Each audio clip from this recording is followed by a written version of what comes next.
All right, this video is going to be a little bit scuffed because I'm just kind of throwing it together as just an overall interpretation of what I've been working on as kind of like a language. You know what I'm trying to say? And I've got the camera on because I'm a very expressive person, as you can already see with my hands. So hopefully that can help me articulate what I'm trying to talk about throughout the duration of this video. This is not going to be the proof. I'm just going to be honest. This is not proof of the whole concepts and me actually making my argument for why it's real and why it works, because that video would go from 15 minutes to like 7 hours long. And that's only just to prove the first part. It's going to be very hard. So, right now, I'm just going to give a brief overview of what I've got and why it exists and what you're looking at on the screen. You know what I'm trying to say? So on the screen right now, what we've got is a emotional physics equation. So what I've done is I've created a language that correctly and accurately interprets the building blocks of emotions, because the average person doesn't understand what an emotion is.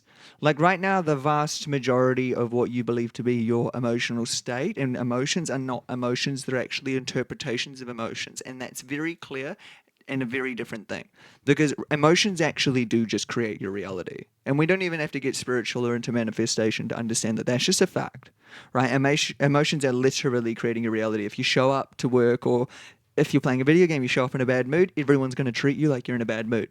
This is going to happen.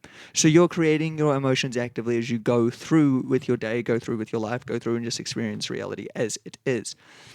So the reason why that's really, really important to understand is because the emotions that create your reality are the true emotions and not necessarily your emotional interpretations, because your interpretations are coming from where the emotional signals are really coming from.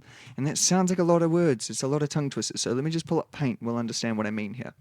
So when it comes to what I'm trying to necessarily talk about now, I want to break emotions into 3 categories. Category 1, Category 2, and Category 3. Category 1 is the raw interpretation, just the signal. This has zero human control. None at all. This happens to you. You're goddamn near a victim of it, to be honest.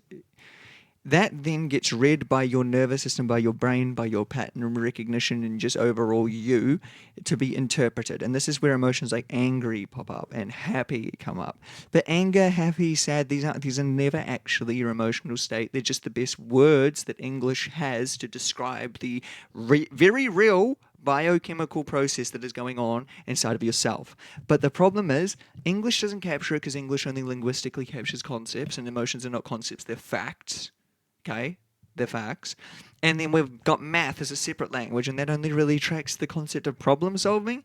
And language is a linguistic based, conceptually trapping, well, not all language, but just like English and shit, how we talk, they're linguistically based, basically. They linguistically capture concepts. Whereas, or map onto things, they an attempt to describe. Whereas math follows the internal framework structure of arithmetic. 1, 2, 3, 4. 2 plus 2 is 4, and that makes sense with 4 plus 4 being 8, because it's just internally consistent. And that's kind of like where we're beginning this, right? So it's just understanding that English can only linguistically trap concepts, and that's why you cannot describe your emotions correctly in English or any linguistic language that we have currently, to be honest. And we also can't necessarily do it inherently with math either, because math follows the arithmetic and such rigid structure that humans don't. So we needed to come up with a middle ground to actually be able to interpret your emotional state, so that we can actually have words to describe what one is, because one's not necessarily an emotion either. It's just the collective of circumstances that you then interpret into an emotion. And a really good way to capture that, and like an example of 2, is like anger. Anger is not an emotion, anger is an idea. Anger is the idea that if you get loud enough, or if you use the function of aggression enough, or if you use the function of violence enough, because violence, volume, and aggression, those aren't emotions, those are actions that you can do. Anger is the idea that if you do those actions, people will magically be able to understand your internal world. But that's not necessarily true at all. So anger is just the gap between who you are and who you are pretending to be. And the bigger the gap, the more angry you are. And when you actually start using the insults and the anger comes out, you start punching the wall, that's when the gap starts reducing, because now you're finally acting on what's internally going on. But you had to force yourself into wanting aggression to go on before you could act on it. So that's the idea of anger. We want to collapse before we even get into anger. We want to collapse it. We want to understand what's going on. And we can see that anger is not a raw base emotion, because if you ask someone who got angry, why did you get angry? It's always something like, I got angry because I felt intimidated, or I got angry because I felt insecure, or I got angry because my boundaries were crossed, or I got angry because I felt like people were misunderstanding me. So fundamentally, right, anger is not the raw emotional signal, it's just the interpretation. So I want to now walk us into what I've done and why mine is different. So I've created a language that is not linguistic like English or Spanish or French, and it's not arithmetic based like necessarily math in terms of how we usually look at it. It's somewhere more between calculus and just understanding vectoral gradients and just other concepts. So and that's what we're looking at. So here I'm just going to pull up what I've got going on. So the main equation that we've got is here, and we won't worry about that because the equation itself is all intertwined like a spider web, so that you can eventually put it into an app so that this gets done for you. So you do not have to remember or memorize this, but this just exists to show you how structured it all is. Now each one of these purple nodes that you're seeing is actually a law that you can do, but I've expanded them further in the long form tab, so that's where we'll go. So I want to talk about the variables. We'll talk about the variables first. So the main variables for us to look at today are going to be things like presence. I think my camera's in the way, so let's put it up here. So we've got things like phase angle. Now in this language, if we go back, I'm going to duplicate this tabs to stop some moving around. We'll see that these variables exist up here somewhere, but we don't necessarily need it right now. So each one of these variables are entered into the different language in parts of the equation as the building blocks of what your emotions are actually created from, and then extrapolated out. So I want to talk about these two variables, and then we're going to talk about a mathematical equation or a law, because there is 141 laws that I've created that includes these variables in a meaningful way that you can understand, so that you can interpret them and understand your emotional state and have a language for it that's better than English to capture the concepts, because it's predictable, it's fully structured, and it's something more akin to math. So we've got presence. What is presence defined as? Well, presence is your capacity to be present. It's not willpower, it's not effort, it's just that your presence as a direct function of friction. So what does that mean? That might be quite hard to understand, but it's just your capacity to be here.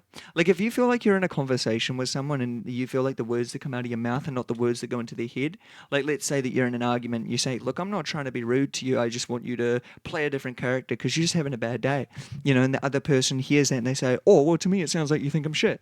That's low presence, right? They're not present. They're not being present in what you're saying. They're inferring something in their own mind and saying it to you instead. And that's what the variable presence is. So presence just means how. It just measures your capacity to be here right now, because it is a vectoral gradient. There is a percentage. You do have a maximum. You do have a minimum. You could be 0% here because you're not listening. You could be 100% here because you're really listening, and then anywhere in between. And that's it. You're not going to be negative 5% present. You're not going to be 111% present. It's not possible. You're going to be within your range. It's very important to understand the first gradient. So our presence is our capacity to be here. Every time we think about the past, we're outside of our presence. Every time we think about the future, we're destroying our presence as well, because we're not present in the moment. Now, the next one that I want us to look at is friction, okay? And what is friction? Well, friction is the resistance inside of your system. This is things like shame.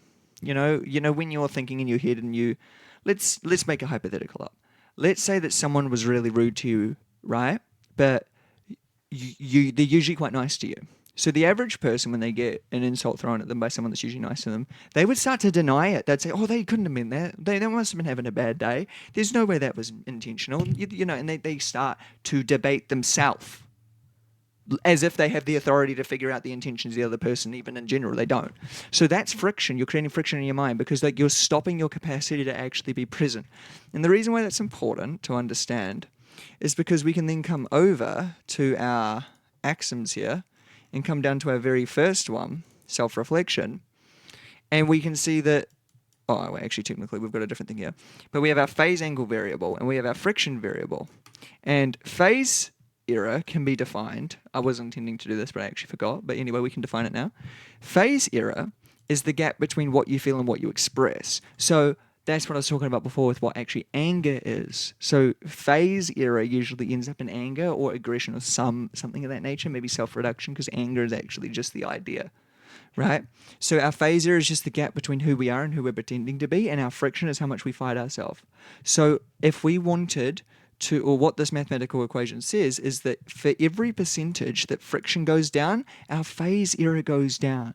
So if you know someone that's constantly arguing in their own head, or if you yourself are constantly arguing in your own head, right, and having a high amount of friction, the only way to reduce the friction is reduce the phase angle. Well, that's not the only way, but from this equation, if we were only using this equation and applying it, we would have to reduce the phase angle. So we'd have to help them or yourself articulate the, like, who are you right now? Like, what's going on in your life right now? And what do you want to be? Where do you want to be? How do you want your life to go? And then once you can identify that, the friction will naturally start lowering because the phase angle gap is starting to lower. And that works vice versa, which makes it so powerful because everything that works one way can work the other way. So now if you're sitting there and you're like, man, there's just something wrong. Like, I feel like I'm not achieving myself. I feel like I could be doing more. So you just need to ask yourself, well, where's your friction? Because what you're describing when you're saying that you feel as if you're not living up to your fullest potential is you're saying there's quite a massive gap in my phase error. My phase error is quite fucked. There's the variable. So we have to think, well, how do we reduce the phase error? Well, we have to reduce the friction. And there are plenty more equations, and they get far more complex. Like I even think 16 is quite complex, if I recall correctly. Yeah, so we do quickly get into quite big equations, which can be pretty daunting. But again, all of the variables are put here. So even this longer example of an equation, number 16, and I mean, look, we go all the way up to the hundreds, but I digress. We've got our variables like our emotional charge held, which is the intensity of feeling without discharge. We've got our friction with a time, which is your internal friction, because there's different variables. Our emotional oh my gosh, I can't pronounce the word. This one, which is quite funny. But you can read this in your own time, but this law basically just states that emotional resilience is real and it has shape. So this is just another way of just visualizing all the variables that goes into how trauma stays and lasts within your system and why you find yourself with the same patterns.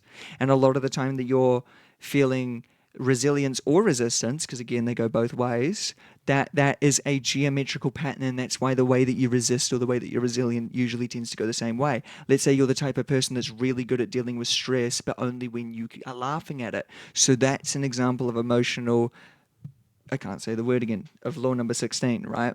Because what's going on for you is that your natural patterns of how you're coping and interacting with life are actually in these variables. And maybe you don't like the fact that you are always laughing to cope with the stresses in your life. So if you wanted to come up with a way that's maybe more respectful to people around you, but still be emotionally resistant, but maybe change the expression, then you'd have to come deeper into these variables and try to figure out, well, which one of these variables is actually contingent on the behavior of which I am expressing, which is usually going to be friction in this case, but there is a lot of other different things as well, like rates of change as well. And this also measures how fast you're changing. But again, we can just go through random laws again. I just clicked another one, which we've got 25. Cause and effect eventually mirror perfectly. Now, for the person that this is addressed to, we were going to talk about cause and effect and it never happened. So that's really funny that I clicked on this one. But what does this law mean? That the more you integrate internally, which is like the more of your own truth that you actually acknowledge and express inside of your own soul first, right? The more your circumstances align with that integration, which means that the more you are honest about yourself within your environment, the more the environment around you and the people around you and your relationships around you actually start to accommodate you. You know, like, does that make sense? And it gets to this point where who you are and the vibe you bring are the same fucking thing. How do you get to that? You know, some people, and we describe that as aura. Like some people just have this fucking aura about them. Well, that's because they've been so authentic and restricting all of these variables intuitively. So right here, I'm not actually teaching anyone anything. I'm just giving you a language for you to actually understand what's going on, so you can learn about it more. It's more like a self permission, in terms of like just strength. You know what I'm trying to say? So this is just an introduction, and there'll be far more. I mean, I've got a school with some of these posted, which I'll link in the description. Um, Overall, but I mean, again, I've got hundreds of variables, hundreds of equations that we can go over, just completely explaining how your emotions even form in the first place and how you can actually make meaningful change within your emotional state. So if there's something that interests you, just make sure you keep your eyes out, you know what I mean, for the next drops and shit like that. But outside of that, yeah, that's basically all I got. See you guys.